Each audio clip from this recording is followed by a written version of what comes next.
This panel, very interesting. We have some fertility imagery here in the form of a flute player. Now, why would a flute player be a fertility image? Well, when they're human figures, they invariably have this sort of pack or basket, what we call the fertility hump on the back. Sometimes this even curves right into the shape of their back. Also, this is a fairly well-endowed male figure, and this is another theme that we see among the human flute players. Most, but not quite all, are very clearly men.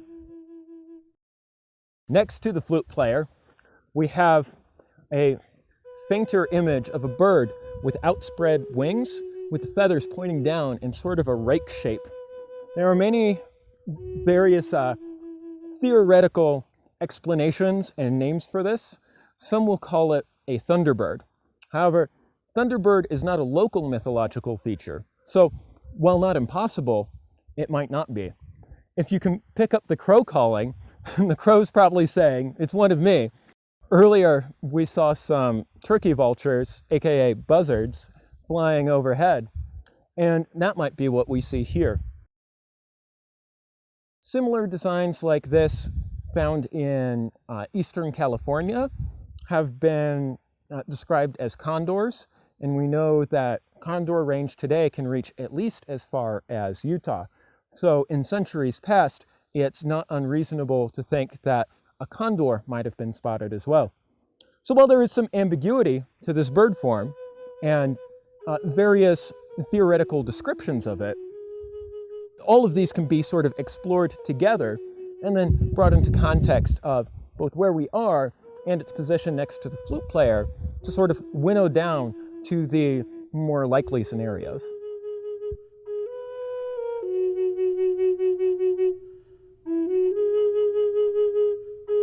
So I just shared a much fainter version of a very similar motif, a bird with outstretched wings, raked feathers. We may have that going on here.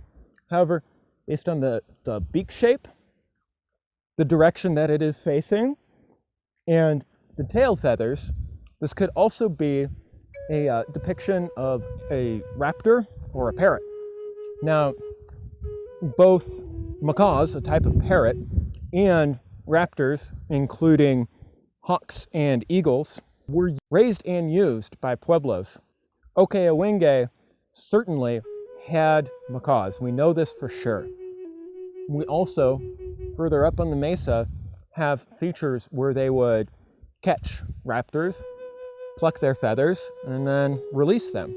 In fact, the going was so good for catching and releasing raptors at Mesa Prieta that the Tewa of Oke-Awenge and Santa Clara said that they did not have to raise them. This is not necessarily true for some of our neighbors, such as the Tewa of Picaris, Taos, and Pot Creek. But we definitely know that they also used raptor feathers, but did not use macaw feathers. So, if this is a macaw, it would be an expression of Tewa identity, or if it's a raptor, it can be an expression of religious ceremonies around the feathers. Usually, pubescent boys are the ones who are sent out to catch them, the act of catching them, or the social and economic ties with the Tewa with whom they shared the symbolic significance of raptors.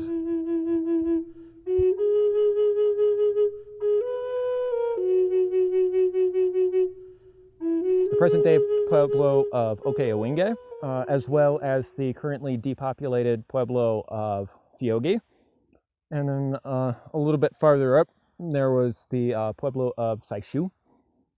We believe that Saishu and Fiogi were Tewa. We know that Fiogi was Tewa because it was depopulated in 1690 after the 1680 Pueblo Revolt, but before the return of Spanish rule in 1692.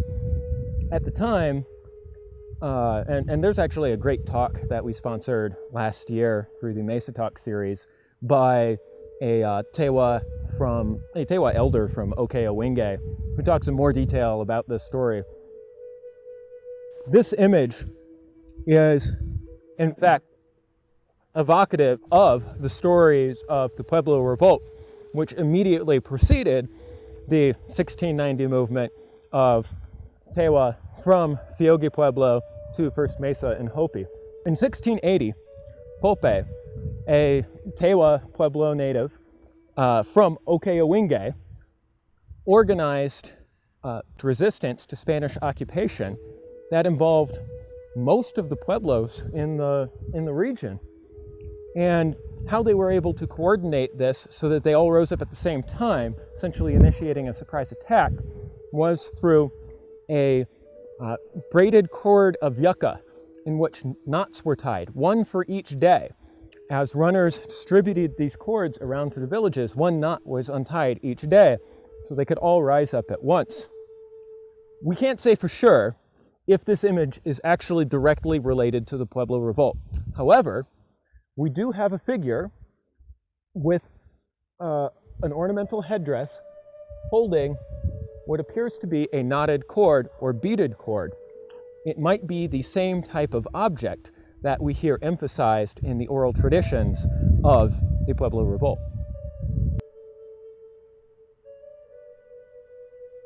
Our modern day trail follows a pre-contact trail. And how do we know that this is a trail and not just a bunch of glyphs? Because keep an eye out for turkey tracks, such as the one right there. And so what we've got is what I call a multi-panel composition. A panel is just a facing on a rock, and a composition, of course, is an arrangement of multiple petroglyphs. So multi-panel, multiple faces with an arrangement of turkey tracks proceeding up this shallow gully, indicating a trail and all functioning together as one. We've also got a very intricate pecked into relief shield right here, and I'd be remiss not to point it out because the lighting is just so superb right now.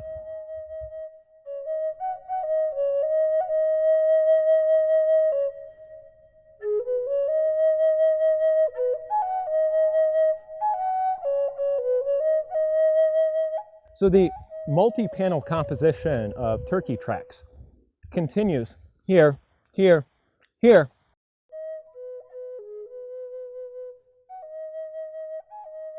And up that way. And while there's some spectacular things over there, I want to show you some things over here. So this panel right here is quite spectacular, but it's actually best contextualized with the panel right behind it, which I'll show you in a moment. This is what we call a shield bearer. So this intricately decorated circle is a shield.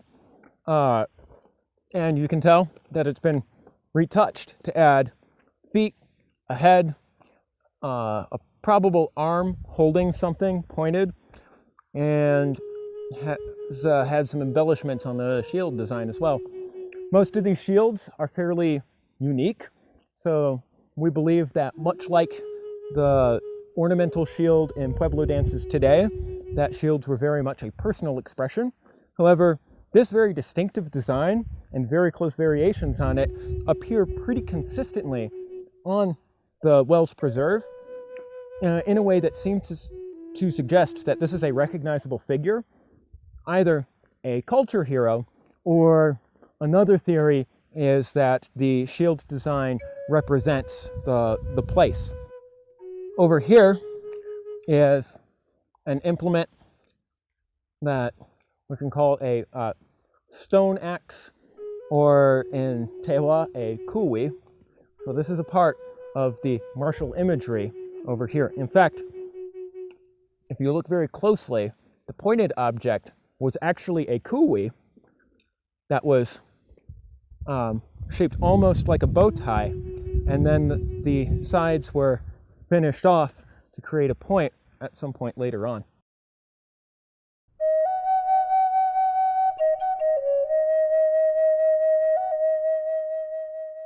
This is another example of our Spanish heraldic lions. This one's a bit atypical in the fact that it has a rectangular Pueblo-style body and a straight tail rather than a curving tail with a curving or arched body.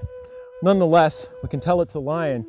The forward-facing, very human face, the mane, and the digitate toes. They don't draw mountain lions with digitate toes.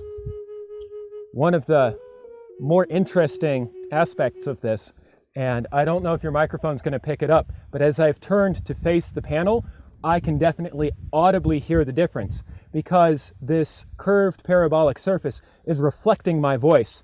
We call these speaking stones, and there are several of these on the preserve and on the broader mesa.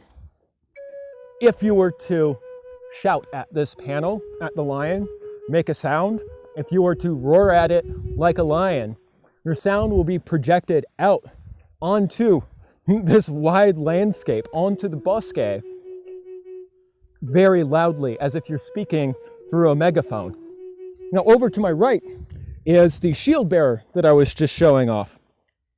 And so, from my VR approaches, we can actually illustrate the relationship that this lion, speaking lion, has with the shield bearer, in that the observer of the shield bearer, someone in front of it, will actually, the shield bearer shields them from the very sonorous lion.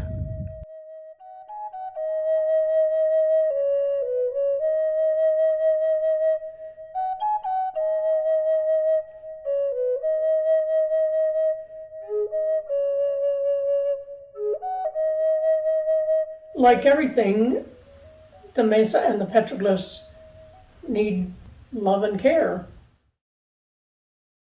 Giving them that and doing the things that will provide for their protection and preservation is a lot of work. In my early days here, I spent a lot of time and energy fighting mining efforts in the area, and in some cases where there were petroglyphs. And to me that was appalling, and it took a lot of people in order to make that kind of thing stop happening.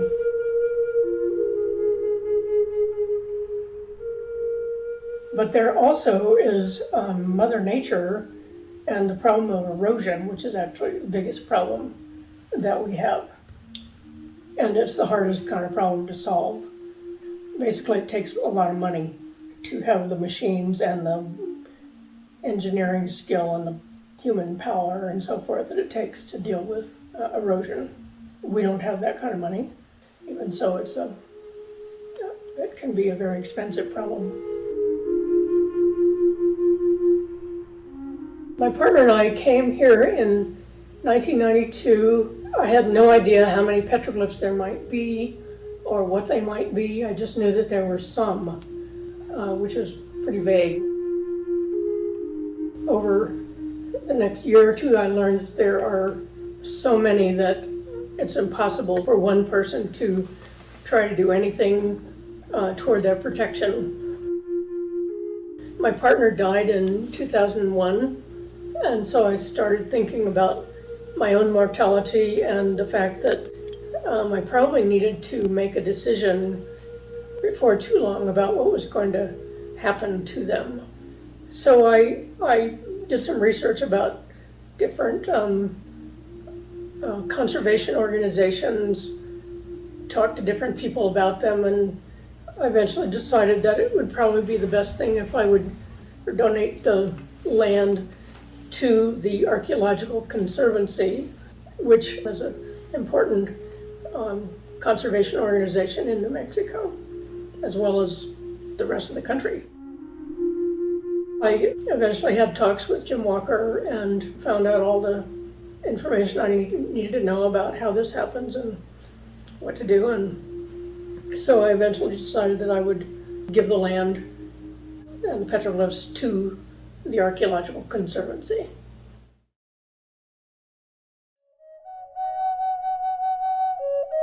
Our main long-term goal is trying to preserve these petroglyphs. It's an amazing cultural and historic site. And I like to say everybody's history is on the rocks, and even mine. There are some Anglo petroglyphs out there. But it's a very important site to preserve for the future.